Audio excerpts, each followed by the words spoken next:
Okay, so welcome back. एक बार फिर से स्वागत है।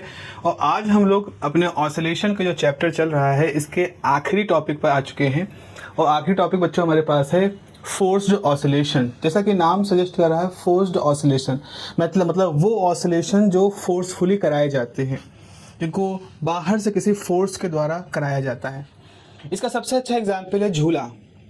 देखो, झूला में आप बैठे हो, एक ऑसिलेटर है, आपका मास है, झूले में डोरियां लगी हैं, उनका अपना इलास्टिक कांस्टेंट है, और आप झूल रहे हो, ऑसिलेट कर रहे हो।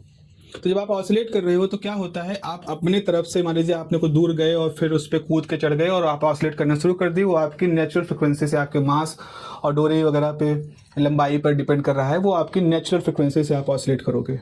लेकिन धीरे धीरे क्या होगा, क्योंकि आपकी रगड़ हवा के साथ लग रही है, तो आपके झूले का वो जो एम्पलीट्यूड था वो कम होना शुरू हो जाएगा। तो आप किसी से कहोगे कि भाई थोड़ा झुला दो हमको, तो आपका साथी आ गया। अब वो साथी क्या कर रहा है, वो साथी जब आप झूल रहे हो तो जब आपकी तरफ आप साथी की तरफ आते हो तो आपको पुश करता है, यानी कि वो इस तरह से फोर्स लगाता है। वो फोर्स आप में ट्रांसफर होता है, आप थोड़ी दूर तक जाते हो, फिर से आप वापस आते हो, फिर से आपको पुश करता है। यहाँ पर फोर्स्ड ऑसिलेशन शुरू हो गए हैं। तो क्योंकि आप हर बार हवा में चलते चलते जितनी एनर्जी आप लॉस कर रहे थे, जैसे आप हवा में झूले, एक जगह तक गए, आपकी एनर्जी कम हुई, फिर आप आए, एनर्जी कम हुई, फिर आपके दोस्त ने आपको पुश कर दिया, उसने अपनी एनर्जी आपको दे दी, तो आपने जितनी एनर्जी का लॉस किया था आपको कंपनसेट होगा, फिर आप उतनी दूर तक गए।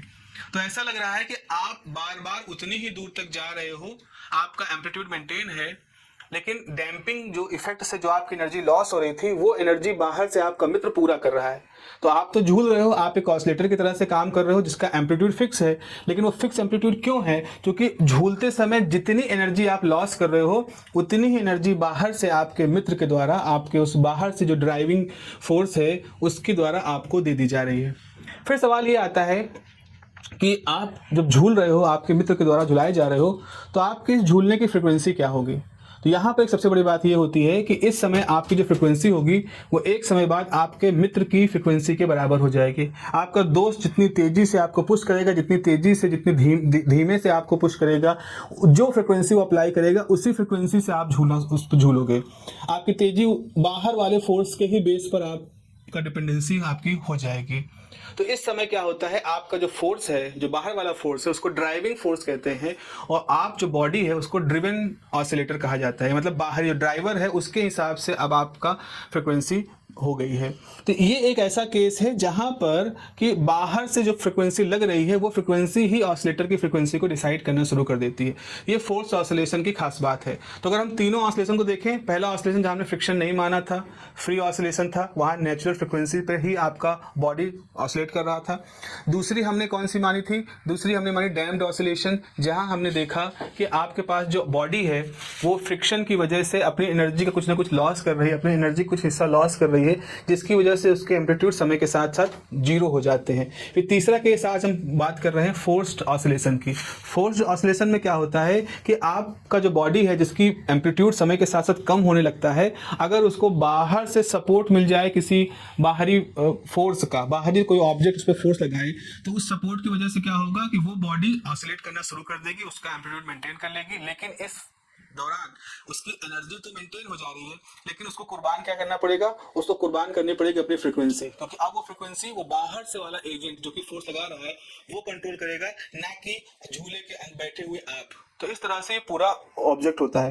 मेरे ख्याल से आप इससे पूरा देख पा रहे हो, तो मैं हट जा रहा हूँ। आप ऐसा करिएगा, इसका स्क्रीनशॉट ले लीजिए और इसको आप लिख लीजिएगा फोर्स्ड ऑसिलेशन के शुरुआती पैराग्राफ के फॉर्म में। मैं यहाँ पर चीज़ों को थोड़ा सा एक्सप्लेन कर देता हूँ, हालांकि जो कुछ अभी कहा है वही चीज़ें यहाँ पर कमोबेश लिखी गई हैं। देखिए, यहाँ पे लिखा है कि ideally when an oscillating object is displaced from its equilibrium and released it started to oscillate. ये वही चीज़ है जो कि मैंने इससे पहले बताई थी कि अगर आपके पास कोई पेंडुलम है, यहाँ रुका हुआ है, आपने इसको यहाँ तक ले गए और उसके बाद छोड़ दिया, तो उसके बाद से पेंडुलम इस तरह से ऑसिलेट करना शुरू कर देगा। तो वही चीज़ लिखा है कि अगर इक्विलिब्रियम पोजीशन से इसको हटाया गया और रिलीज कर दिया गया तो वो ऑसिलेट करना स्टार्ट कर देगा। ये चीज़ यहाँ पर लिखी है। आगे, the frequency of this oscillator depends on the property of the system like mass and spring constant. तो जिस जब सिंपल केस में कोई फ्रिक्शन नहीं था उस समय इसकी फ्रिक्वेंसी क्या होगी, फार्मूला निकला था ओमेगा स्क्वायर बराबर के अपॉन एम, यानी ओमेगा इज अंडर रूट के बाई एम। तो के है ये जो स्प्रिंग कांस्टेंट है, एम जो है मास है, तो ये इस पे डिपेंड कर रहा है। So these oscillations are called the free oscillation, ठीक कहते हैं, and its frequency is called the natural frequency, ठीक है। फिर क्या होता है, in the presence of, अब बाहर से आपने damping force लगा दिया, in the presence of damping या frictional force, the amplitude of oscillation decreases gradually। amplitude जो होते हैं वो समय के साथ साथ घटने लगते हैं। हम लोगों ने बात की थी ना, ऐसे amplitude बढ़े मतलब ज़्यादा हुआ और फिर घट गए gradually। कहाँ तक घटते हैं, 0 तक। And this is called the damped oscillation, इसको डैम्ड ऑसिलेशन कहते हैं। अब आते हैं आज के केस में, when the damped oscillator is set under some external force. अब हमने डैम्ड ऑसिलेटर के ऊपर बाहर से एक फोर्स लगा दिया, बाहर से फोर्स लगाया जो कि उसके अंदर जो एनर्जी की कमी हो जा रही है उसको पूरा कर रहा है। और फोर्स कैसा है, फोर्स है पीरियोडिक नेचर का, मतलब आपका फोर्स भी पीरियोडिक नेचर का होना चाहिए। मतलब फोर्स में भी ऐसा नहीं चाहिए, ऐसा नहीं आपका मित्र खड़ा है ऐसे लेकर के आप उसकी तरफ आए, वो खड़ा है सिर्फ फोर्स लगा रहा है, नहीं, उसको भी ऐसे फोर्स लगाना पड़ेगा। आओ तो ऐसा पुश करो, फिर जब पीछे आओ तो अपना हाथ ले जाए, फिर जब वापस जाओ तो पुश करो। तो आपका जो फोर्स है वो पीरियोडिक होना चाहिए। जैसे आप वो वाला गेम खेले हो ना, जैसे बॉल, एक आपके पास रबड़ की बॉल है, उसको जमीन पटको, जमीन से ऊपर उठो तो फिर हाथ मारो, फिर नीचे जाए फिर हाथ मारो। तो जब आप ऐसे ऐसे बार बार उसको टैप कर रहे हो इस तरह से, तो क्या हो रहा है, आपके हाथ की जो फ्रिक्वेंसी है, कितनी तेजी से आप फ्रिक्वेंसी करो उस हिसाब से आपकी बॉल वहाँ पर बाउंस करना शुरू करेगी। तो वैसे बॉल को छोड़ दो तो वो ढप ढप ढप करके 0 हो जाएगा उसका एम्पलीट्यूड। लेकिन अभी क्या हो रहा है, आप चूंकि हर बार उसको हाथ से टैप कर रहे हो तो अब वो ऑसिलेट कर रहा है, बार बार ऊपर नीचे बॉल जा रही है, और आपका हाथ भी बार बार ऊपर नीचे जा रहा है। तो आपका हाथ यहाँ पर वो एक्सटर्नल फोर्स है जो कि वहाँ काम कर रहा है और वो बार बार मूव कर रहा है। तो ये लिखा है कि when the damped oscillator is set under the external force of periodic nature, the body tries to oscillate with its own frequency। तो शुरू में जो बॉडी है वो अपनी इस इस नेचुरल फ्रिक्वेंसी से शुरू में तो ऑसिलेट करने की कोशिश करती है, बट सून, जल्दी ही, the oscillations die out and the body start to oscillate with the frequency of external applied force. This is very important. जल्दी ही क्या होता है, बॉडी स्टार्ट कर देती है ऑसिलेट करना एक ऐसी फ्रिक्वेंसी से जो कि बाहर से लगने वाले फोर्स की फ्रिक्वेंसी होती है। तो वो स्थिति, वो ऑसिलेशंस जहां पर ऑसिलेशंस बॉडी की अपनी फ्रिक्वेंसी के साथ ना होकर के फोर्स्ड ऑसिलेशन के हिसाब से होते हैं, यानी सॉरी बाहर से लगने वाले फोर्स के हिसाब से होते हैं, उनको हम फोर्स्ड ऑसिलेशन कहते हैं। यहां पर आप देखो जो एम्पलीट्यूड होता है फोर्स्ड ऑसिलेशन का, वो किस बात पे डिपेंड करता है, वो डिपेंड करता है कि क्या रिलेशन है बाहर से लगने वाले फोर्स की फ्रिक्वेंसी और उस बॉडी की नेचुरल फ्रिक्वेंसी के बीच में। जैसे मान लो हम देखेंगे कि मान लो आपका जो बॉडी है उसकी नेचुरल फ्रिक्वेंसी कितनी है, ओमेगा है, बाहर से जो आप फोर्स लगा रहे हो उसकी फ्रिक्वेंसी कितनी है, पी है। तो इन दोनों के बीच में कोई रिलेशन होगा, वो हमें फाइंड करना पड़ेगा, हमें ढूंढना पड़ेगा। तो वो जो रिलेशन होगा उसी के आधार पर डिसाइड होगा कि आपके जो फोर्स्ड ऑसिलेशन हो रहे हैं इनका एम्पलीट्यूड कितना है। इनका एम्पलीट्यूड ज़्यादा होगा कम होगा, वो इस बात पर डिपेंड करेगा कि जो आप फ्रिक्वेंसी लगा रहे हो, फोर्स है उसकी फ्रिक्वेंसी और जो वस्तु की नेचुरल फ्रिक्वेंसी उसके बीच में क्या रिलेशन है।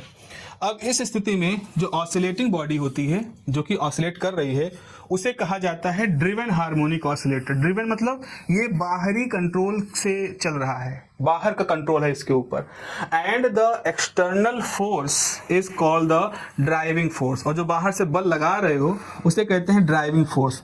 तो जो बाहर से बल लगा रहे हो वो ड्राइवर जैसा तो ड्राइव कर रहा है, कंट्रोल कर रहा है पूरे ऑसिलेशन को, और जो ऑसिलेटर है वो ड्रिवन है, मतलब वो कंट्रोल में है उसके। तो इस तरह से बॉडी हो जाएगी ड्रिवन और बाहर का फोर्स हो जाएगा ड्राइविंग फोर्स। सो ये है हमारे पास ड्राइविंग फोर्स या फोर्स ऑसिलेशन का पूरा कॉन्सेप्ट। इतना आप लिख दो अगर पैराग्राफ में तो ये मोर देन इनफ हो जाएगा। This will give you a very good marks, क्योंकि मैं एज अ एग्जामिनर अगर इस चीज़ को किसी कॉपी में लिखा हुआ देखूंगा तो मैं इसमें वो सब कुछ पाऊंगा जो कि मुझे उम्मीद रखनी चाहिए कि एक बच्चा, एक स्मार्ट बच्चा, एक टैलेंटेड बच्चा, एक मेहनती बच्चा जो लिख सकता है। इसमें डिटेलिंग में तो बहुत कुछ है, किताबें लिखी गई हैं, कितने सारे किताबें, कितने सारे रिसर्च पेपर्स, कितने सारे आर्टिकल, मोनोग्राफ हैं इन सब चीज़ों पर। तो अगर मैं कहूँ कि तुमको ये लिखना चाहिए वो लिखना चाहिए तो इसकी तो कोई था ही नहीं है। फिर तो मैं सोच रहा हूँ कि तुम जो है किसी ग्रिगोरी हॉवर्ड की तरह से एक किताब लिखो वेव मैकेनिक्स, वो वेव ऑसिलेशन की, वो नहीं है। आप एज अ स्टूडेंट जितना आपको लिखना चाहिए मेरे मेरे पर्सपेक्टिव से और जो मेरे अनुभव रहा और लोगों के साथ में, वो इतना बहुत है। इतना लिख दोगे तो इतना लिखते ही आपको बहुत अच्छे नंबर मिल जाएंगे। खैर आगे बढ़ते हैं। आगे हमारी बातचीत में क्या हिस्सा होगा, अब हम इसकी मैथमेटिक्स करेंगे। हम दिखाएंगे आपको वो एम्पलीट्यूड का फॉर्मूला जिसके अंदर ओमेगा और पी के बीच में रिलेशन है। चलिए देखते हैं इसकी मैथमेटिकल थ्योरी कैसे लिखी जाएगी।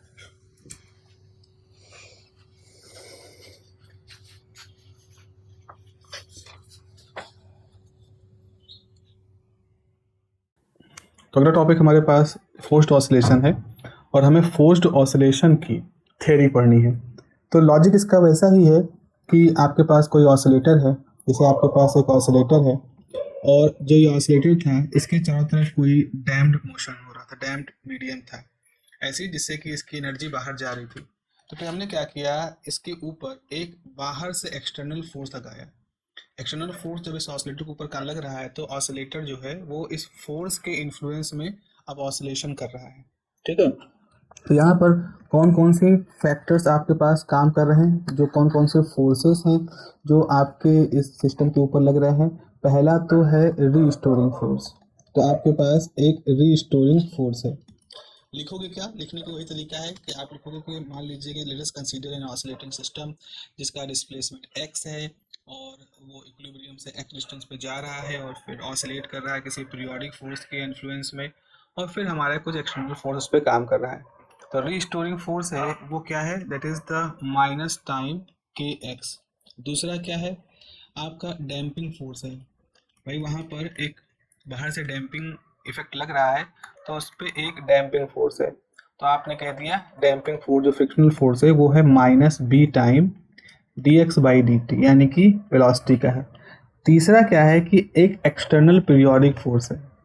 एक्सटर्नल एक्सटर्नल पीरियोडिक फोर्स, एक एक्सटर्नल पीरियोडिक फोर्स है।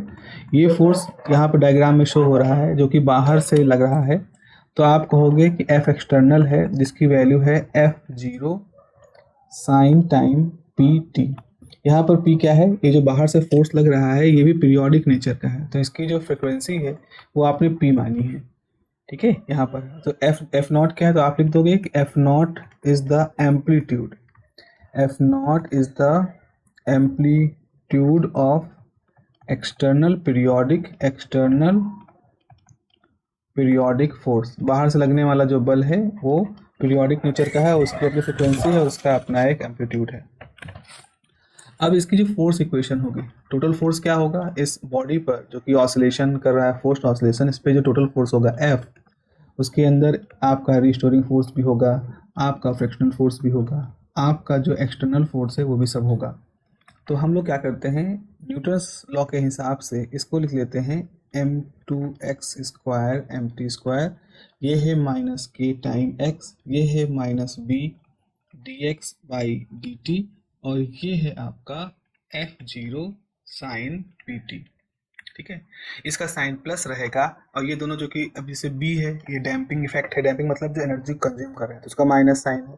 रीस्टोरिंग फोर्स जो होता है वो हमेशा से आपके डिस्प्लेसमेंट के अपोजिट होता है, तो ये उसका माइनस साइन है। तो ये माइनस प्लस साइन का ध्यान रखिएगा। अब आपका फॉर्मूला कैसे हो जाएगा, अब आप कैसे इसको लिखोगे, अब आप इसको ऐसे देखो, आप इसको ऐसे लिख सकते हो कि d2x upon dt square is equal to minus k upon m। आप जो है m है इधर मूव कर गए x, फिर हो गया b upon m dx by dt, और फिर है F0 upon small m sine pt। ये हो गया।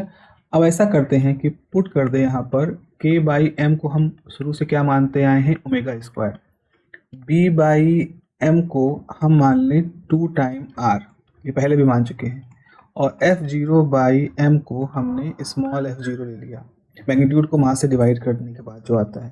तो आपके पास ये बचा d2x बाई dt स्क्वायर, इधर बचेगा अगर आप इसको ले जाओगे तो 2 time r dx by dt plus omega square x F0 sine pt। ये है हमारे पास कॉन्सेप्ट, ये पूरा हमारा फॉर्मूला हो जाएगा। अब देखो यहाँ पर इसमें एक चीज ध्यान देने वाली बात है कि अब इसको हम मान लें इक्वेशन नंबर 1। हमारी इक्वेशन नंबर 1 क्या है? एक इनहोमोजेनियस इक्वेशन है क्योंकि राइट साइड इसका 0 नहीं है, इसमें F naught sine P t है। इसका सोल्यूशन क्या होगा? तो जहाँ तक सोल्यूशन की बात है तो आपको मैंने बताया है कि शुरू में क्या होता है, जो आपका सिस्टम है ये सिस्टम किसके हिसाब से वाइब्रेट करता है? ये सिस्टम शुरू में अपनी फ्रिक्वेंसी, मैं यहाँ पे दे रहा हूँ, सिस्टम शुरू पे अपनी ओमेगा फ्रिक्वेंसी से वाइब्रेट करने की कोशिश करता है। लेकिन जब बाहर से फोर्स लग रहा है जिसकी फ्रिक्वेंसी पी है, तो सिस्टम कुछ देर बाद इस पी फ्रिक्वेंसी को अडॉप्ट कर लेता है। तो यहाँ पे लिख देंगे, यहाँ पे मैं लिख दे रहा हूँ, उसको भी आप लिख लीजिएगा, by the property of forced oscillation, by the property of forced oscillations क्या होता है? द ट्रांजिएंट इफेक्ट, मतलब जो समय के साथ बदल रहा है इफेक्ट, वो द ट्रांजिएंट इफेक्ट ड्यू एक डाई अवे, खत्म हो जाएगा, समय के साथ बदलने वाला इफेक्ट खत्म हो जाएगा, डाई अवे, एंड एक steady state is set, and steady state is set. So the system, जो आपका पूरा सिस्टम है, so the system oscillate, system कैसे ऑसिलेट करेगा? System oscillate with frequency P. आपका सिस्टम पी फ्रिक्वेंसी से, जो बाहर का अप्लाइड फोर्स है उसकी फ्रिक्वेंसी से ऑसिलेट करना शुरू कर देगा। तो आपका जो सोल्यूशन होगा उस सोल्यूशन में भी पी का रोल आएगा। तो आप लिखोगे hence the solution of equation 1 में रिटन एज, इक्वेशन नंबर 1 का सोल्यूशन हम कैसे लिख सकते हैं? सोल्यूशन लिख सकते हैं x is equal to, x is equal to a time sine some factor p T minus theta. यहाँ पर देखो सोल्यूशन जब माना है तो आपने p क्यों माना है? क्योंकि फोर्स्ड ऑसिलेशन का ये बेसिक कॉन्सेप्ट होता है कि आपका जो ऑसिलेटर है उसमें मेन रोल किसका होता है? इस फ्रिक्वेंसी p का, तो हमने ये माना है। अब ये थीटा जो है ये फेज टर्म है। अब चूंकि इसको हमें सब्स्टिट्यूट करना है, इक्वेशन नंबर 1 में इसको सब्स्टिट्यूट करना है, तो आप इसे ऐसे लिख सकते हो, dx बाई डी टी। तो dx बाई डी टी क्या होगा? a cos p T minus theta time p, and d2x by d t square, ये क्या होगा?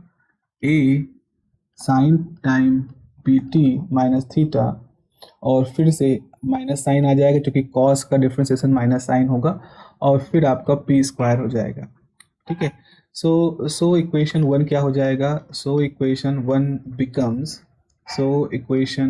बिकम्स, रख दे सारी वैल्यू, तो आप रखोगे तो जाएगा minus a time sine P T minus theta multiply by p square, फिर आपके पास है 2r, और आप लिखोगे a cos, ये आप अगर अपने हाथ से करोगे तो ज़्यादा समझ में आएगा, सिर्फ मुझको देखते रहोगे इस स्क्रीन को तो आपको उतना समझ में नहीं आएगा।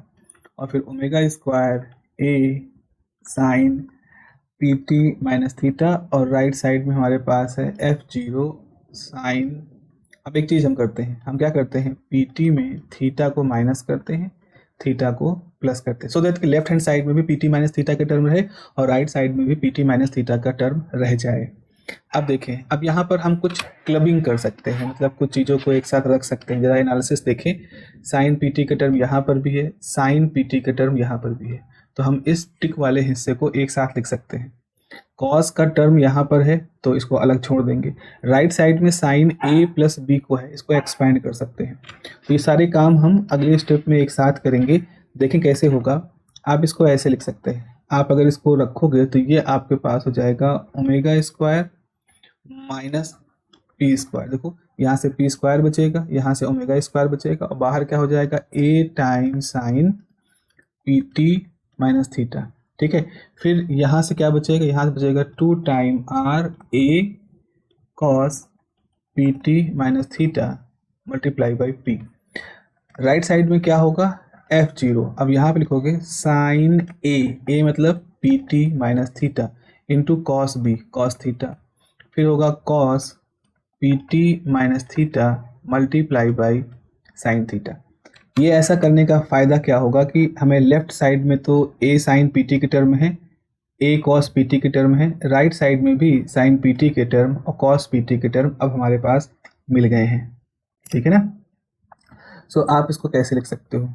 तो इसको आप ऐसे लिख सकते हो, ऑन कंपेयरिंग, दोनों तरफ करोगे, कंपेयर करोगे, on comparing both sides, on comparing both sides we get, on comparing both sides we gate.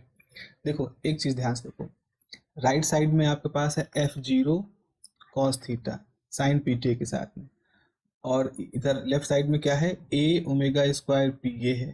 तो अगर आप कंपेयर करोगे तो आपके पास क्या हो जाएगा, omega square P square time A sine P T minus theta, और राइट साइड में क्या है, F0 cos theta sine P T minus theta. तो आप इसको समझ लो हट गया। सो आपके पास बचेगा क्या है, A time omega square minus P square is equal to F0 cos theta. मान लो इक्वेशन नंबर 2 है।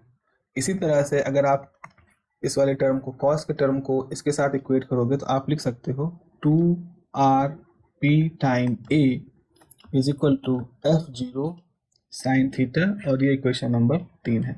तो हमारे पास दो इक्वेशन और आ गई हैं, इक्वेशन नंबर 2, इक्वेशन नंबर 3 यहाँ पर हमारे सामने है।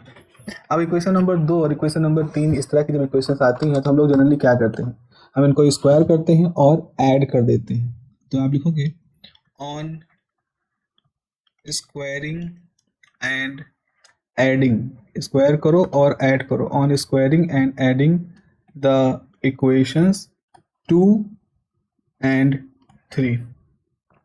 इसका मतलब है आप कह रहे हो A square omega square minus P square का होल स्क्वायर इधर करें, फिर 4 R square P square A square को इधर करें, और राइट साइड में हो जाएगा F naught square cos square theta, और हो जाएगा F naught square sine square theta. तो अब यहाँ से आप देखो, यहाँ से आपके पास क्या हो जाएगा, अगर हम इसे देखें तो ए स्क्वायर तो बाहर निकल आया, और ब्रैकेट के अंदर आपके पास बचेगा omega square minus P square का whole square plus 4 R square P square bracket close, और इधर बचेगा सिर्फ एफ नॉट स्क्वायर, क्योंकि आपने देखा है कि कॉस स्क्वायर थीटा और प्लस साइन स्क्वायर थीटा ये सारी वैल्यू 1 के बराबर हो जाती है।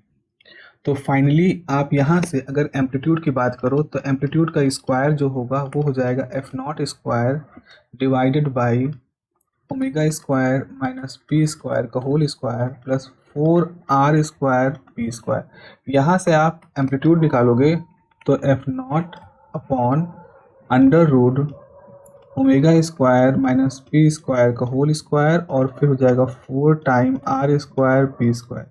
ये आपका एम्पलीट्यूड आ जाएगा। ये जो पूरी क्वांटिटी आई है ये उस फोर्स्ड ऑसिलेशन का जो ऑब्जेक्ट है, इसमें फोर्स ऑसिलेशन हो रहे हैं, उसके एम्पलीट्यूड का है। Also by dividing equation 2 and 3, अगर हम इक्वेशन 2 और 3 को डिवाइड कर दें, on by dividing equation 2 and 3, कैसा किया है, जैसे मान लीजिए आपने लिखा एफ नॉट साइन थीटा, इसकी वैल्यू थी 2 आर पी टाइम ए, उसके बाद आपने लिखा एफ नॉट कॉस थीटा, उसकी वैल्यू थी आपकी omega square P square upon A. तो ए कैंसिल हो गया, एफ नॉट कैंसिल हो गया, तो यहाँ से आपके पास मिल रहा है tan थीटा बराबर 2 R P upon omega square minus R square, sorry omega square minus P square. So यहाँ से आप थीटा की वैल्यू भी निकाल सकते हो। तो अगर आपको फेज वाला टर्म निकालना जो आपने अननोन माना था सोल्यूशन में, यहाँ से थीटा निकल जाएगा, और आपने जो ए माना था वो यहाँ से निकल जाएगा। तो इसका मतलब है कि अब आपका जो सोल्यूशन है, इक्वेशन नंबर कौन सी थी ये, इक्वेशन नंबर नहीं नंबर दिया था, इक्वेशन नंबर 1 का जो सोल्यूशन था, मान लो इक्वेशन एक्स है, तो हमारी जो इक्वेशन सोल्यूशन है इक्वेशन नंबर 1 का वो कैसा लिखा जाएगा, so the solution of equation 1 gives, कैसे हो जाएगा, x बराबर एक जगह पे आप क्या लिखोगे, F naught under root omega square P square का whole square 4 R square P square sine time P T minus theta. ये है बच्चा आपका उस इक्वेशन, उसका सॉल्यूशन। अगर आपके पास फोर्स्ड ऑसिलेशन है तो उसका सोल्यूशन क्या होगा, ये है हमारे पास।